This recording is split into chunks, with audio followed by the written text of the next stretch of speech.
Dili sa itong ibanyo kang alawang na ito Ginoo nagtudlo ka na ito kabahin sa sakramento sa kaminyoon nga sa sinugdan magayoy plano sa Ginoo na mag-iusa ang babae o ang lalaki silang duha mahimo ng usa o tungod ini kinahanglan dili bulagon sa tao ang giusa sa Dios. So mo kanang pagtulunan sa atong Ginoong Jesucristo, no? Og manang lisod man siya baguhon kay gitudlo mo ni Hesus, no? Di na to pwedeng tuwis-tuwison ang iyang gisulti ug tagaag bagong mga kahulugan. Sumo nga bisan lisod ang mga pagtulunan sa atong Ginoo. Sumo nga atong yang mga magdiayon, no? Pabiling ligon ang ilang pamilya. Manikamot sila nga mahimong maayong bana, mahimong asawa, no? Bisag nasayod ka nga dili magid hingpit ng mga pagkulang na may mga apan, no? Na may usay dili pag sinabtanay. So mga maningkamot ang pabiling sa sakramento sa kaminyoon, no? Sakramento siya tungod kay panalanginan mas atong Ginoo, no? Ang mao nga panagiusa dali sa lalaki babae may mo silang bana o asawa o lisod, no? Ang mao nga pagtulunan sa di pagkas kamatuoran sa kinabuhi nga minyo, no? Na sa di magsinabot ang lalaki babae mapugos magyud ang uban, no? May mo sila ang biktima sa mao nga kaminyoon, no? Mga asawa pang kulata sila mga bana ng nana, no? Uban pang mga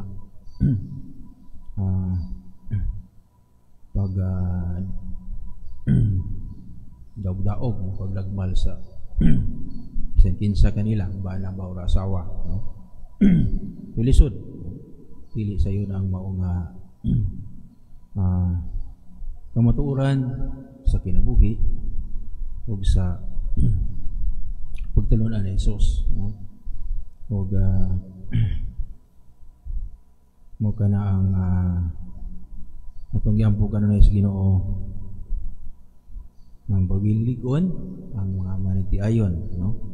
Kay mora mo gyud na ligon ang pamilya, ligon sa bang katilingban. So diha mapadayon ang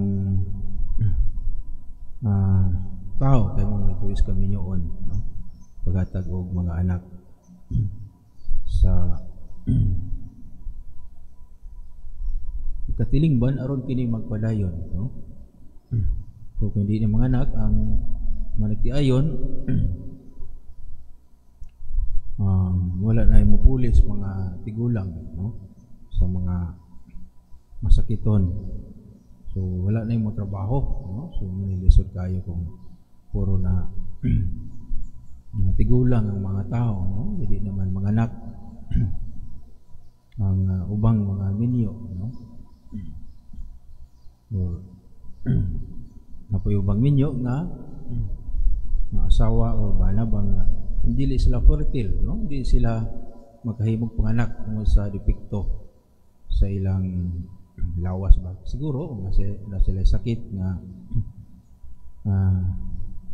dili sila mahimong makabato og anak, no?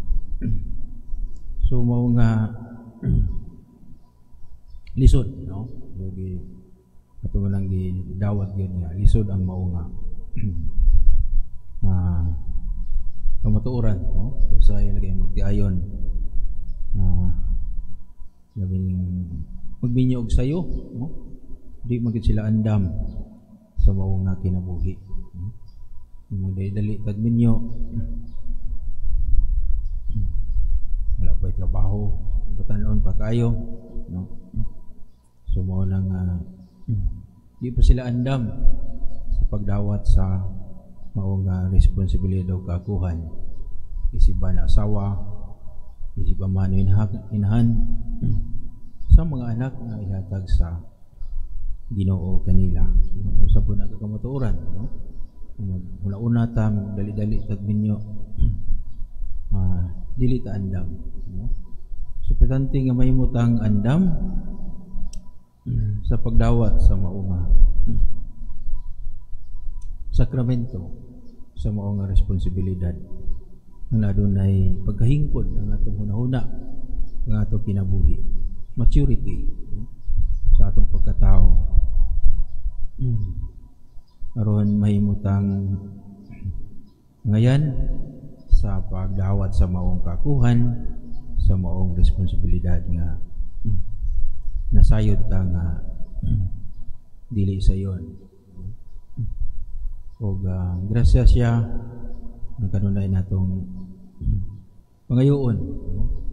Sa atong Ginoo. Naunta mapuy-an sa kadaghanan ang kinabuhi nga ninyo, no?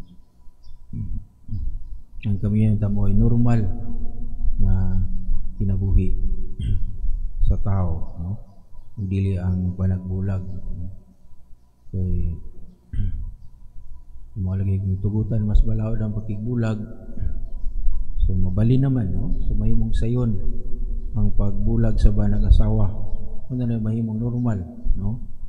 Ug ang pagpabilin dias kinabuhi ng minyo mo na mayngon nato nga abnormal, no? Mo na kinabuhi nga jutay na lang ang magpuyo kay sayon raman ang pagkigbulag, no? So mo nga grasya, no?